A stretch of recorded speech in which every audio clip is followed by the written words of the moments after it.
Audio Jungle. අයිබෝවන් සුබ දවසක් සියලුම ශ්‍රී ලාංකිකයන්ට විශේෂයෙන් දැනුවත් කරන්න හිතුණා මේ දවස්වල උණුසුම් යුද පුවත් ගොඩක් එනවා ඒ වගේම අපට බලපාන පුවත් ගොඩක් තියෙනවා කතා කරන්න. මොකද මේ සියල්ල ගැට ගහලා තියෙන්නේ ලෝකේ ආර්ථිකය ගැට ගහලා තියෙන්නේ තෙල් මිලත් එක්ක මැද පෙරදිග යුද්ධයත් එක්ක. එවන විට බලශක්ති මධ්‍යස්ථානවලට පහර දීම දක්වා උත්සන්න වී අවසන්. ලෝක වෙළඳ පොලේ 20%ක ඉන්ධන සැපයුම සිදු කරන හෝමෝස් සමුද්‍ර සන්ධිය ඉරානය වසා දැමීමත් සමග අර්බුදය වෙනත් අතකට යොමු වුණා. එමෙන්ම කංචතෙල් නිෂ්පාදනය සිදු කරන මැද පෙරදිග රටවල් රැසකටම ප්‍රහාර එල්ලවීමත් සමග බොරතෙල් නිෂ්පාදනයට හා සැපයුමට සැලකිය යුතු මට්ටමකින් බිඳ වැටුණා. ගෑස් සැපියුමටද මෙවැනි බලපෑමක් එල්ල වී තිබෙනවා. ඒ අනුව මේ වන විට යුද්ධය ගෝලීය අර්බුදයක් බවට පත් වී අවසන්. මෙවැනි වටපිටාවක් තුළ හෝමෝ සමුද්‍ර සන්ධිය යළි විවෘත කිරීම සඳහා අමරිකා ජනාධිපති ඩොනල්ඩ් ට්‍රම්ප් ඉරානයට නව කාල සීමාවක් ලබා දී තිබෙනවා.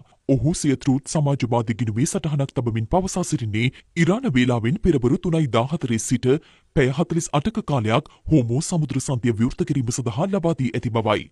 අමරිකා ජනාධිපති ඩොනල්ඩ් ට්‍රම්ප් සිදු කළ පැය 48ක අවසාන නිවේදනයට ප්‍රතිචාර දක්වමින් ඉරානයේද දැඩි අනතුරු ඇඟවීමක් සිදු කර තිබෙනවා. තම රටේ ඉන්ධන හෝ බලශක්ති මධ්‍යස්ථාන ඉලක්ක කරගනිමින් අමරිකාව කිසියම් හෝ ප්‍රහාරයක් සිදු කළහොත් ඒ වෙනුවෙන් සමස්ත ගල්ෆ් කලාපය පුරා විසිරී ඇති අමරිකා සබඳතා සහිත සියලුම බලශක්ති යටිතල පහසුකම් වෙත ප්‍රහාර එල්ල කරන බවයි ඉරාන රජය පවසන්නේ. හෝමු සමුද්‍ර සන්ධිය විවෘත නොකළහොත් ඉරානයේ විශාලතම බලාගාර විනාශ කරන බවට ජනාධිපති ට්‍රම්ප් කළ ප්‍රකාශයත් සමග මැද පෙරදිග කලාපයේ යුදමය තත්ත්වය සහ බලශක්ති අර්බුදය අතිශය තීරණාත්මක මට්ටමකට පැමිණ ඇති බවද විදේශ දේශපාලන විචාරකයින් පෙන්වා දෙනවා. විශේෂයෙන්ම මැද පෙරදිග ජීවත් වෙන අපේ ශ්‍රී ලාංකිකයන් මේ වැඩ කරන ජනතාවගේ ප්‍රශ්න සෑහෙන ප්‍රමාණයක් තියෙනවා. එක පැත්තකින් කාගු බඩු හිර වෙලා තියෙනවා. එක පැත්තකින් ලංකාවට යන්න බැරි වෙලා තියෙනවා. ඒ වගේම ලංකාව මුණ පාලා තියෙනවා මේ තෙල් මිලත් එක්ක ප්‍රශ්න වලට. ඉතින් ඉරානය මේ වෙනකොට ඊටාම බරපතල තීරණයක් අරගෙන තියෙනවා. එකක් නෙවෙයි තීරණ කීපයක් අරගෙන තියෙනවා. මොකද පැය 48ක් දීලා තියෙනවා ඉරානයට ඇමරිකාව විසින් හෝමුස් සමුද්‍ර සන්ධිය අරින්න කියලා. ඒ කියන්නේ භාණ්ඩ ප්‍රවාහන නෞකා තියෙනවා. ඒ වගේම තෙල් ගෑස් ප්‍රවාහන නෞකා විශාල ප්‍රමාණයක් තියෙනවා. දැන් පැය 48ක් දෙනකොට ඉරානයත් ඒ වගේම කියලා තියෙනවා අපිට ගැහුවොත් අපි මැද පෙරදිග කලාපයේ තියෙන සියලුම තෙල් පිරිපහදු මධ්‍යස්ථාන වලටත් ඒ වගේම ජල පිරිපහදු මධ්‍යස්ථාන වලටත් ගහනවා කියලා. ඒක එහෙම කියලා විතරක් නතර වෙලා නැහැ. මින් ඉදිරියට මම හිතන්නේ බොහෝ දුරට ඒ ප්‍රතිපත්තිය උඩ ඉඳලා මේ හෝමුස් සමුද්‍ර සන්ධිය අරි එයාලා කියනවා එක නැවකට එක නෞකාවකට ඩොලර් මිලියන 2ක් අය කරනවලු. හෝමුස් සමුද්‍ර සන්ධිය පසු කරන සියලුම නෞකාවලින් ඩොලර් මිලියන 2ක් අය කරනවලු. සමහර විට මේ තත්ත්වයේ උඩ මේක අඩු වෙන්න පුළුවන්. සමහර විට සාකච්ඡා කරලා හෝ අඩු වෙන්න පුළුවන්. තීරණයට ආවොත් එකඟ වුණොත් මේක සාකච්ඡා කරලා රටවල් දෙකක් අතර හරි සමාගම් එක්ක හරි සාකච්ඡා කරලා මේ තීරණයට එයි. මේක එයාලගේ රට ඇතුලෙන් යන නිසා මේක කරොත් එහෙම අතර ඩොලර් මිලියන 2ක්. ඔය ඩොලර් මිලියන 2 කියලා කියන්නේ ටිකක් නෙවෙයි ඈ. අර අපේ එයාබස් ගනුදෙනුවෙන් කපිල චන්ද්‍රසේන මිලියන 2ක් තමයි මේ හොරා කාලා දැන් ওই මාට්ටු වල ඇතුලේ ඉන්නේ. හරි?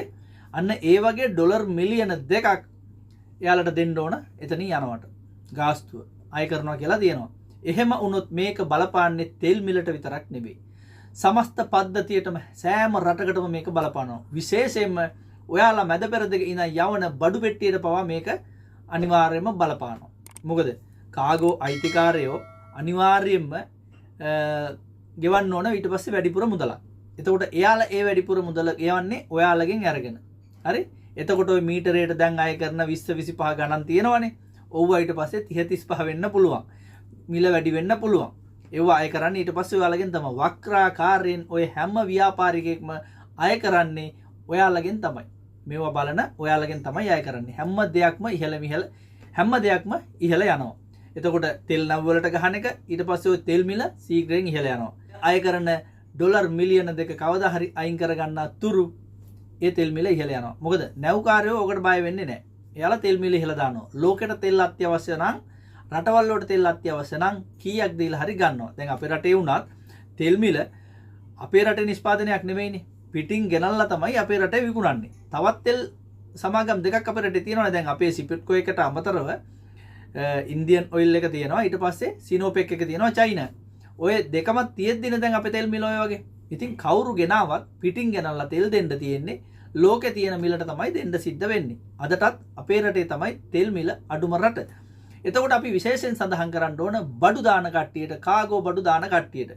කාගෝ බඩු දාලා දැන් අද මට එක්කෙනෙක් කතා කරා වෙන එක්කෙනෙකුට පවරන්න පුළුවන් කියලා. දැන් ඔයාලා මෙහෙ ඉඳගෙන බඩු දාලා තියෙනවා ලංකාවට යන්න බලාගෙන. ඒ බඩු මේ මොහොත වන විට ලංකාවට ගිහිල්ලා ඉවරයි. එතකොට කාගෝ ආයතනත් එක්ක කතා කරලා ඒක පවුල කෙනෙකුට ගන්න පවරන්න පුළුවන්. හැබැයි එයාලා කරන් බඩු වනම්මනම් තියෙන නිසා ඩියුටි ෆී එකක් එයාලට නැහැනේ.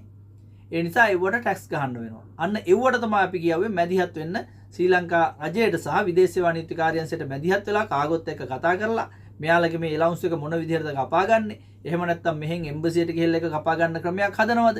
මොකද මේ කට්ටිය දැන් මේ වෙලාවේ හිර වෙලා තියෙන්නේ මේ එයාලගේ වමනාවකින් නෙමෙයිනේ. මේක ලෝක අර්බුදයක්නේ.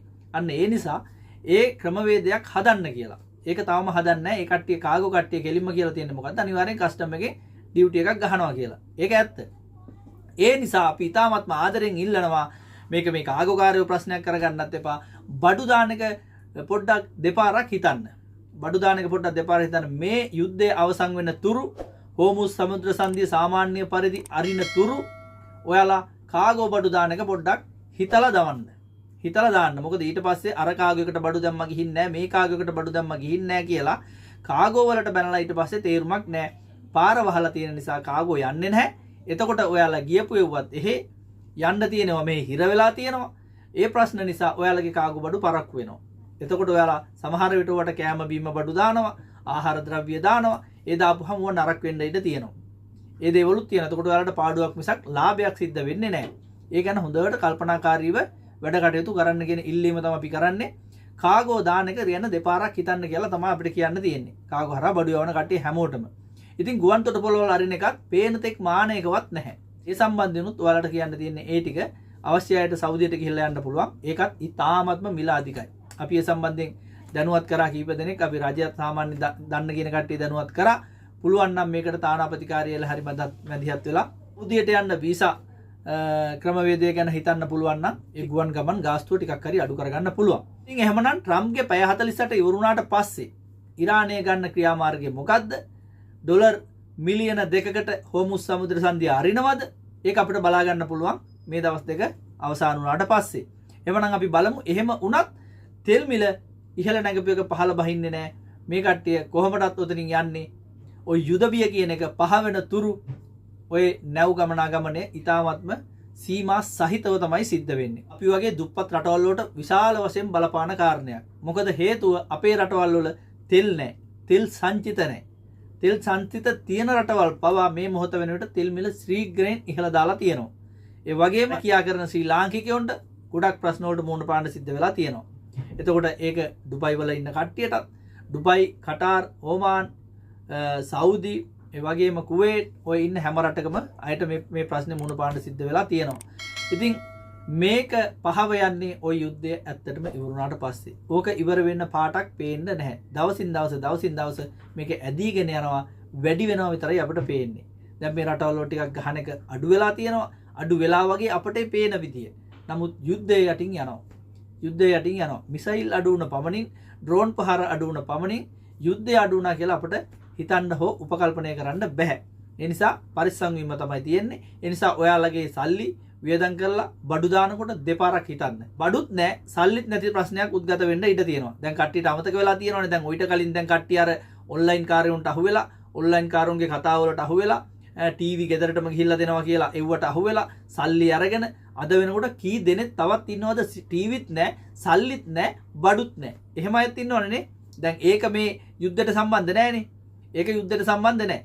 එතකොට මේ වගේ වෙලාවල් මේ ප්‍රශ්න දැන් සමහර විට ඒ කාගෝ ආයතනයේ ඒ පුද්ගලයන්ට බැරි වෙලා හරි මේ කාලේ ඔක සිද්ධ වෙලා තිබුණා නම් එයාලා මොකද්ද කියන්නේ? යුද්ධ නිසා තවමත් ඔයාලගේ කන්ටේනර් හිර වෙලා. යුද්ධ නිසා තවමත් ඔයාලගේ පෙට්ටි හිර වෙලා. ඒව අපිට ගන්න විදිහක් නැහැ. ආපුහම දෙන්නම්. කවදද කියලා කියන්න බෑ. ඔහොම තමයි කියන්නේ. ඒ කාලේ ඒකෙන් බේරුණා ගොඩක් අය. නැත්තම් ඒ ටීවී ප්‍රශ්න නිසා විශාල කාන්තාව ප්‍රමාණයක් අහු වුණානේ. ගෙදරටම ටීවී ගිහිල්ලා දෙනවා කියලා. ඒවට එක එක ඔන්ලයින් කාරුත් සම්බන්ධ වුණානේ. නේ? එයාලගේ ටීවී ටික විකුණ ගන්න. අන්න ඒ වගේ ප්‍රෝඩාකාරයින්ට අහු වෙන්න එපා. හරි? කාගෝ කියපුවාම හැමෝම හොරු නෙවෙයි. හරිද? හරියට සේවය සපයන කාගෝ ආයතන තියෙනවනේ. එතකොට මෙතන මේ වගේ ප්‍රශ්න වුණාම කාගෝ ආයතන වලට අපි චෝදනා කරන්නත් ඕනේ නැහැ. එයාලට චෝදනා කරන එකේ තේරුමකුත් නැහැ. මෙතන තියෙන ප්‍රශ්නේ ගෝලීය ප්‍රශ්නයක් තියෙන්නේ. අර්බුදයක් තියෙන්නේ. ඒක තේරුම් අරගන්න ඔය හැමෝම. ඒක තේරුම් ගන්න. එතකොට බඩු දානකොට දෙපාරක් හිතන්න. රජේනුත් අපි ඉල්ලන්නේ මේ රටවල් වල හිර වෙලා ඉන්න බඩු ටික ලංකාවට ගිහිල්ලා තියෙන කට්ටියට ඒ ඩියුටි ෆ්‍රී එක කපා ගන්න කොහොමද එක්ක තානාපති කාර්යාලය හරහා එතෙන්ට ගිහිල්ලා හරි ඒ ටික කපාගෙන ලංකාවේ පවුල් වල ඉන්න කට්ටියට ඒ බඩු ටික නිදහස් කරන්න පුළුවන් වැඩපිළිවෙල සකස් කරන්න කියන එකත් තානාපති කාර්යාලවල නිලධාරීන්ගෙනුත් රජයේ නිලධාරීන්ගෙනුත් අපි ඉල්ලා සිටිනවා ඒ සම්බන්ධයෙන් වැඩපිළිවෙල සකස් කරන්න කියලා. මොකද මේ කට්ටියට යන්න බැරුව දැන් හිර වෙලා ඉන්නේ. මේක මේ එක්කෙනෙකුට දෙන්නෙකුට තියෙන ප්‍රශ්නයක් නෙවෙයි. මැද පෙරදිග කලාපයේ ඉන්න වැඩ කරන බොහෝ පිරිසකට සිද්ධ වෙලා තියෙන ප්‍රශ්නයක්. එහෙමනම් මේ තොරතුරු සියල්ල ඔයාලගේ සියලුම දෙනා යාළුවෝ දැනුවත් කරන්න, හැමෝටම බලන්න මේවා ෂෙයා කරන්න, channel එකත් subscribe කරගෙන යන්න කියන ඉල්ලීම ඉතාමත් ආදරෙන් කරනවා. බොහොම ස්තුතියි සියලු දෙනාට.